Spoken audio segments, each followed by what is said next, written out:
Hello and welcome back, ladies and gentlemen. Force here, and today we will be taking a look at some Mass Effect 3 multiplayer. I have been playing as the Infiltrator, using just the sniper rifle, not having two weapons, so as to cut back on cooldowns and almost have constant active camouflage. It's pretty awesome. Nice little tip I picked up from the live stream the other day.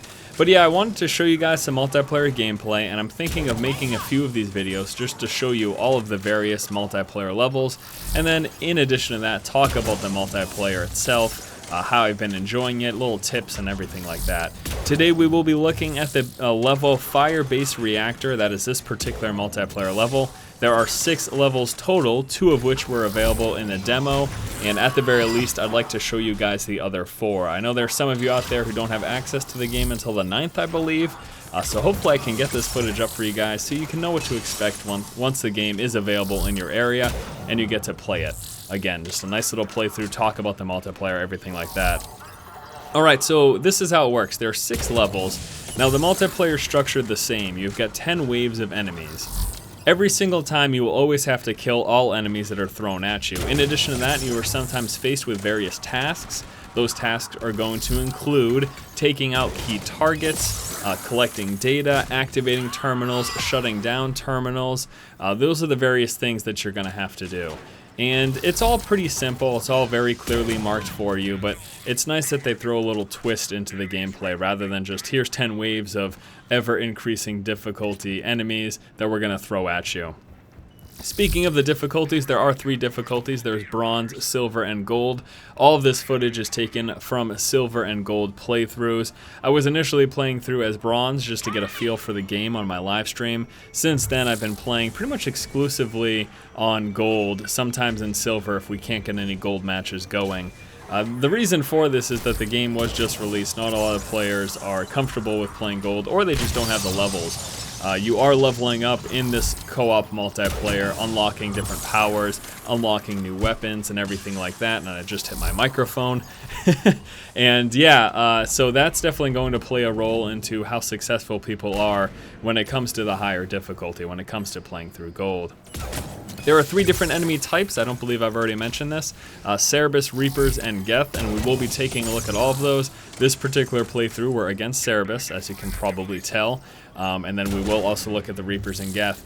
Now, they all have ever-increasing difficulty enemies. And what does that mean exactly? Well, what it means is this. You start off with your basic foot soldiers, and every single race, or every single faction, whatever you want to call it, has their basic foot soldiers. All of them are pretty much a one-shot, one-kill if you get a headshot. They don't start off with any armor, anything like that. And then as it goes up, you get faster opponents, more shielded opponents. Sometimes you'll get heavy shields that you have to work through before you can actually get headshots or actually do significant damage. And then eventually you work your way up to what I'll call like a mega boss. And every single one of the races has one of these. The Cerberus in particular, you have a giant mech. Against the Reapers, you have what's known as a Banshee, this very fast-moving magical type of enemy or boss. And against the Geth, you just have what looks like a giant elite. That's all I can think of to call it. Oh man, Halo references, people are going to hate that. But yeah, every single faction, every single race has their big boss type guy. And that's going to, depending on what difficulty you're playing on, I believe in Silver you get to face him around around wave 7. And I believe in Gold, I think it's around 4 or 5 in which you'll actually first come across that. And then obviously it gets harder and harder, you get more of these enemies thrown at you, everything like that. And you'll be seeing various types of enemy types here as you're watching through this particular playthrough. Again, this is mixed between silver and gold playthroughs that I pulled this from with this team. And this is obviously against the Cerberus here. So you'll notice snipers, you'll notice heavily shielded guys.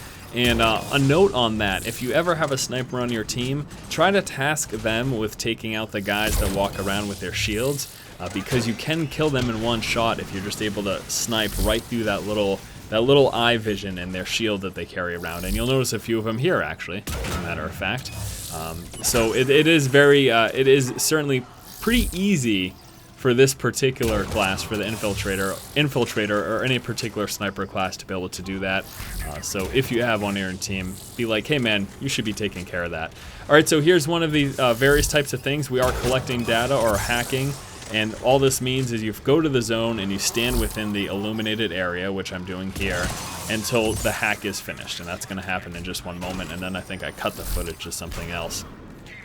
So there is that, there's collecting data, there's taking out priority targets. Those are the various things you will be tasked with here in the multiplayer.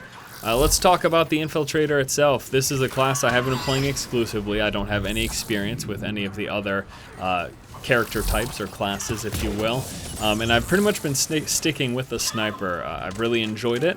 It's been pretty successful for me, so I've decided to stick with it as a result. Now, depending on how many weapons you carry, if you don't know this already, again, this is something that I actually found out during the live stream thanks to some tips from some of the viewers. If you only carry one weapon, it cuts back on the cooldown for your powers. So what I'm doing here is just using the sniper rifle. I initially was using the sniper rifle and a shotgun, but if you just use the one weapon, the cooldowns for your powers get decreased, and for me particularly, that means I can have camo on almost always. And that is awesome, not for one reason. I am obviously stealth, which is pretty great, but the other thing too is that as the Infiltrator and the way my powers are spent, I get extra damage when shooting from stealth. So my snipe does a lot more damage. So if it's not going to be a headshot, or if it is going to be a headshot on the harder enemies, it means you're going to get a lot more damage done from that. Definitely that is going to be a plus. So I would suggest for many Infiltrators, if you're looking to play the heavy sniper role, just go with the one weapon, and this is going to allow you to be almost always camouflaged, which will allow for more damage. Now you may ask, Force, it looks like there's a second weapon on your back. That's actually the heavy specialty weapon. That doesn't count as one of your weapon slots. That's actually, if you look in the upper hotbar corner, if I hit number 5, that activates that. That's not a normal weapon. You get 2 weapon slots, and that doesn't count for one of them. So if you think I was being a dummy this whole time, it is actually a separate system, as odd as that sounds. So here's the giant mech guy, and this is the specialty boss here for the Cerebus. And not something that I'm particularly good at taking out, being a sniper. I'm much more well-suited for taking out infantry.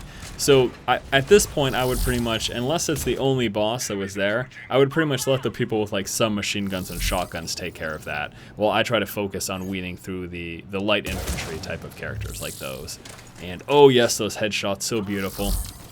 I got a ton in this game. It was over 25. I don't know if it was 50 this game, but I definitely got over 25 headshots in this particular playthrough. And it was phenomenal. Such a good time. Such a good time indeed. Alright, so the multiplayer is a lot of fun.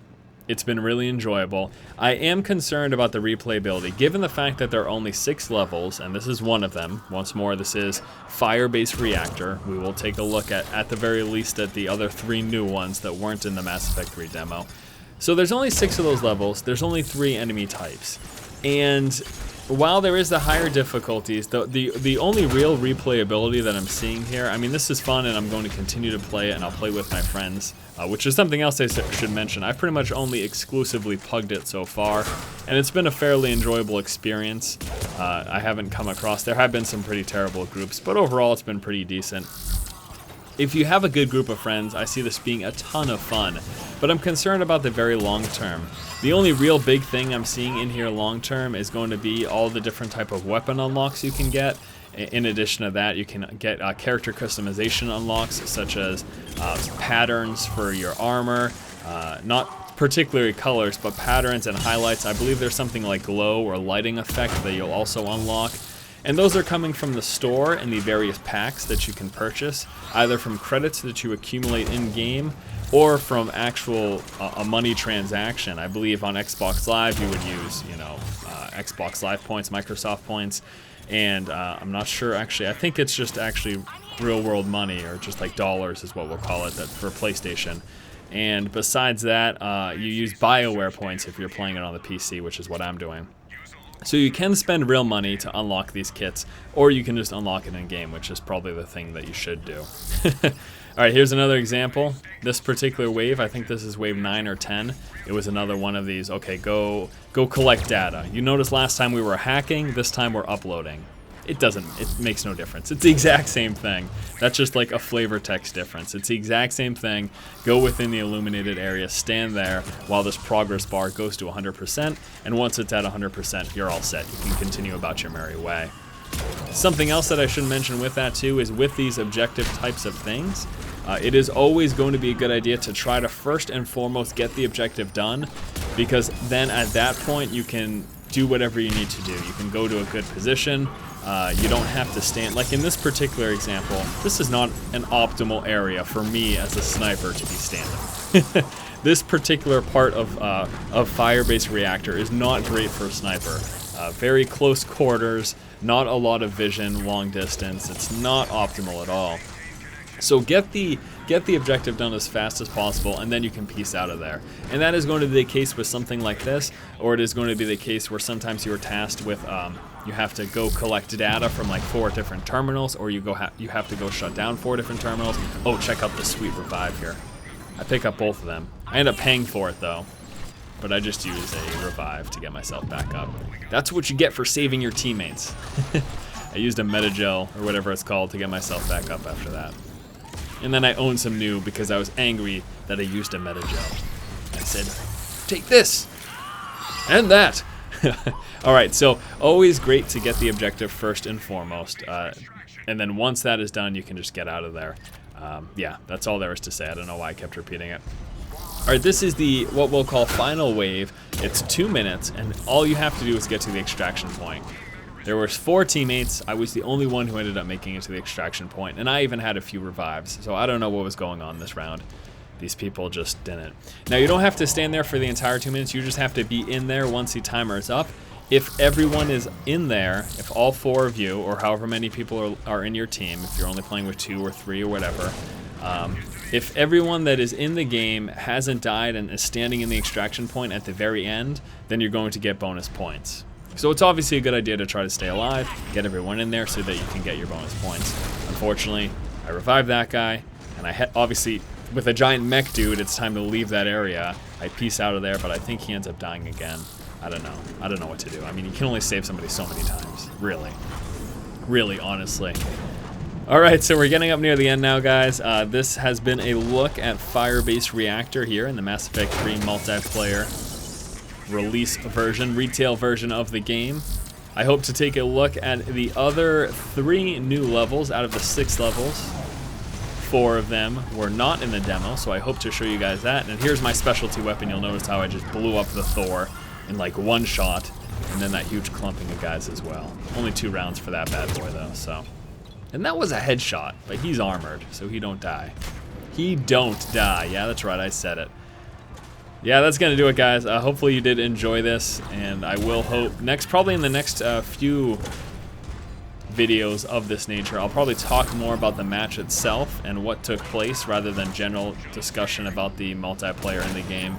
I thought that for this first video, though, this would be a good thing to do. And I end it with that. Mission successful. Thanks so much for watching, guys. As always, if you like the content, please subscribe to the channel. Stay tuned in the future for some more Mass Effect 3 coverage. Probably just looking at the multiplayer because, honestly, I don't care about the single player, but that's just me. Alright, thanks again for watching, guys. Please subscribe if you haven't already, and keep watching and keep owning.